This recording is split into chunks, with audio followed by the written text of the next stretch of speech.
The woman was stunned, her mind unable to process what she was seeing. The outside world was not as beautiful as she had imagined. All around her, countless skeletons were scattered across the ground. At that moment, Juliet finally understood. While the high-ranking officials of the cabin had deceived everyone, they hadn't lied. Once you left the cabin, no one could survive. The bones scattered across the ground proved it. It seemed that the cost of pursuing freedom was losing your life. Fortunately, Juliet was wearing a protective suit. She climbed up a dirt slope and unexpectedly found another entrance to a cabin. It seemed that all these bones came from that very place. Though she didn't know what had happened, Juliet understood that if she didn't leave the surface, her fate would be the same as theirs. So she walked toward the entrance of the cabin, and after confirming that there was no danger below, she decided to enter.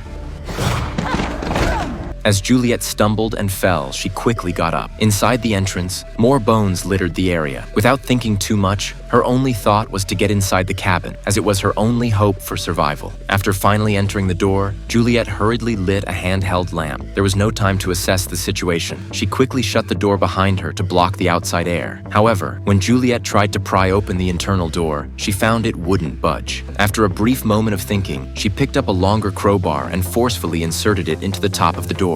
Using the wall for leverage, she strained to open the door. Luckily, after persistent effort, she managed to open the door. Unfortunately, just as Juliet was closing it, she suddenly noticed that her protective suit had torn. If harmful substances entered, she would die on the spot. In a state of panic, Juliet rushed into the cabin, gathered some usable tools, and found disinfectant on a nearby table. She quickly ran down to the lower level of the cabin, but soon she began to feel unwell. Juliet tried to remove her face mask but couldn't get it off. Her breathing became difficult. In a critical moment, she grabbed the crowbar from the ground and struck the mask with all her strength.